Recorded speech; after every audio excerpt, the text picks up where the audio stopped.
I am in so much shock with the amount of Latinos for Trump that are now coming out saying we feel so backstabbed, we feel so betrayed, we feel used now that our families are being deported even though they're not criminals. You didn't feel that way when Donald Trump was talking about the Mexican families that he was going to be deporting. You didn't feel that way when he spoke about other minority groups that he was going to be deporting. But now that it's affecting your family, your uncle, your cousin, now you want to cry about it? Now you want to cry crocodile tears? Girlfriend, I don't feel bad for you. So now I'm seeing all these videos of Mexican Americans crying about how they regret voting for Trump. And honestly, I can't feel bad for you. Because when we told you this would happen, you didn't listen. When it was just theoretical, it was easy to ignore. But now that your undocumented family is at risk, now that your kids are being targeted, or the kids in your circles, now that they're coming for you, now it's a problem. Listen, I get it. I have family who voted for him too, and I won't lie, it makes it very hard to process. It sometimes even makes it hard to talk to them, because how am I supposed to be okay with that? I have undocumented family. I have a trans sibling. Trump's policies directly hurt people I love. So when I see our own people supporting him, it feels like a slap in the face. And I keep asking myself, why?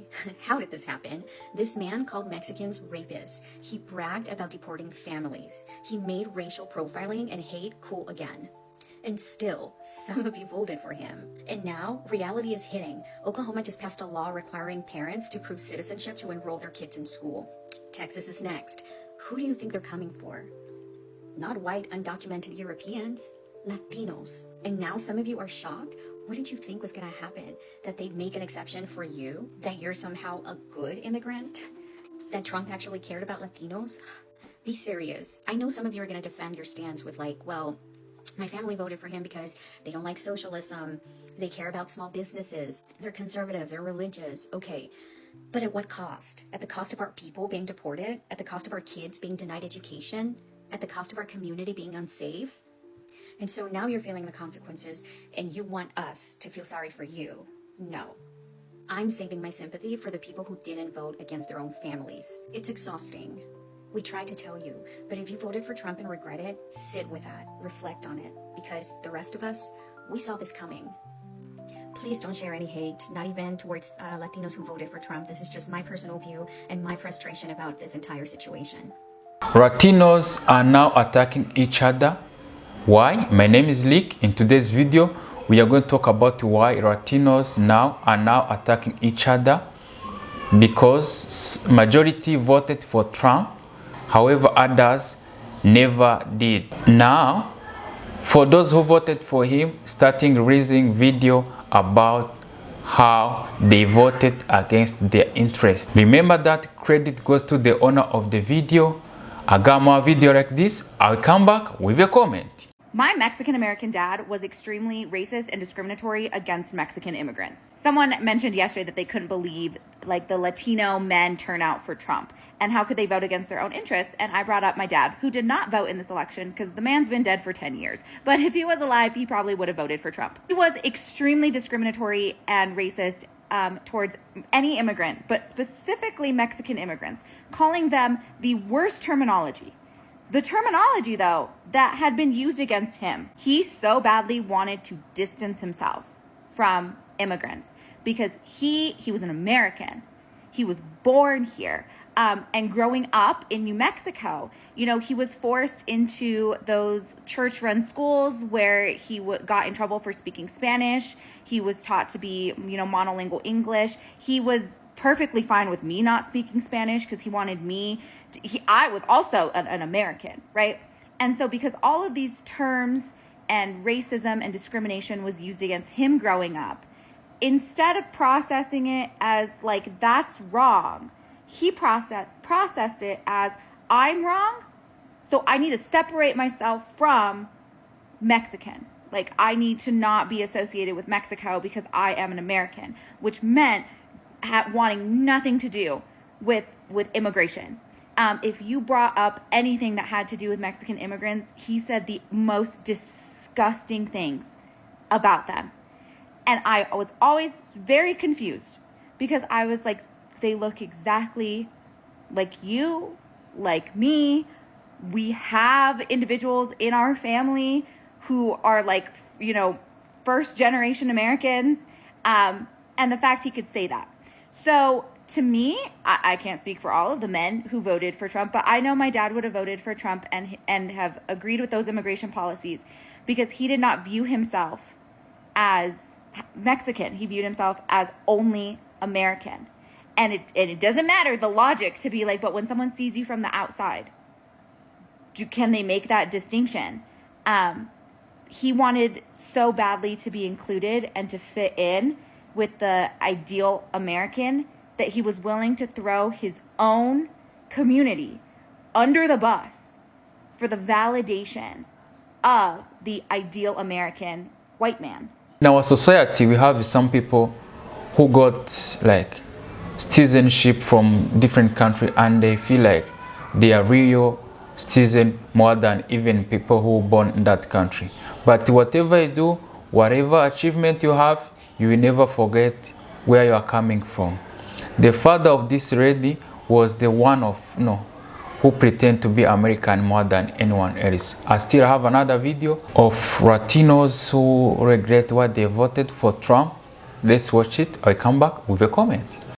If you are one of the hundreds, thousands, millions of people who voted for Trump in November and you regret your vote, you have remorse, especially after seeing how this administration is inhumanely detaining our migrants and our immigrants here in America. If you are now starting to be impacted by some of these policies that you wanted to see come into fruition when you voted for that man, I want to let you know and make it so abundantly clear that this is not a safe space for you. In fact, I'm about to give you some more information that should make your day even more shitty if it hasn't been shitty already.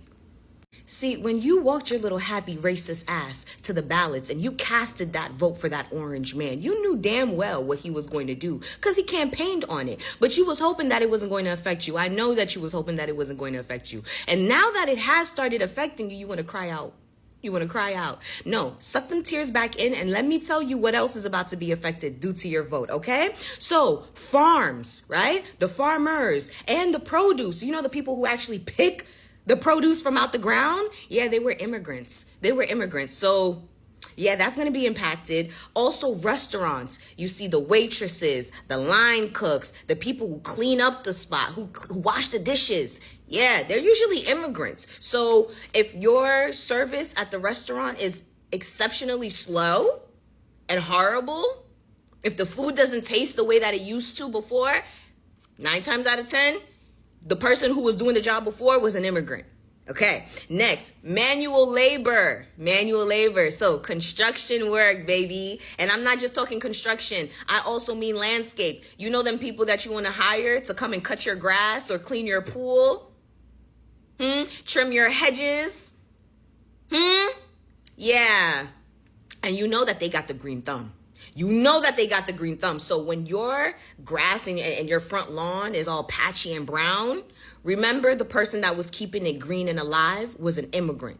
Okay, next, retail. Y'all be forgetting who be unloading these trucks. Y'all forget for real. But I'm here to remind you, it was an immigrant. Also in hospitality, oh, you know this. Y'all should have known this. In the hotels, on the cruises, the maid services. Y'all forgot? Who was working them jobs? Yeah, it was an immigrant. Also, child caring services, the nannies. Yeah.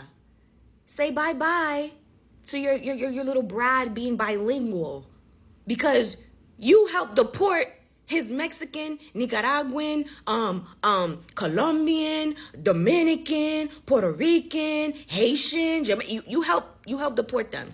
You helped that. So, round of applause to you. Also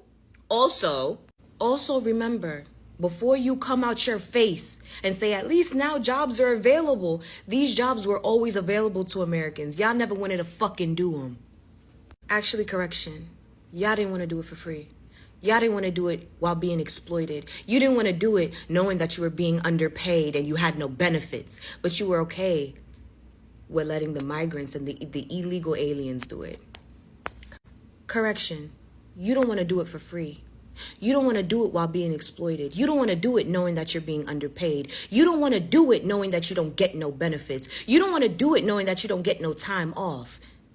Correction.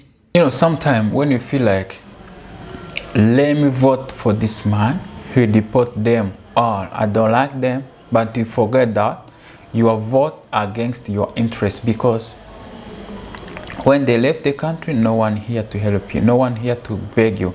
Even you used to pay them like low wages when you compare to Americans. But now you're going to starting struggling. Can you imagine? Thank you for watching today's video. I hope you like it. Share, comment. See you on another one.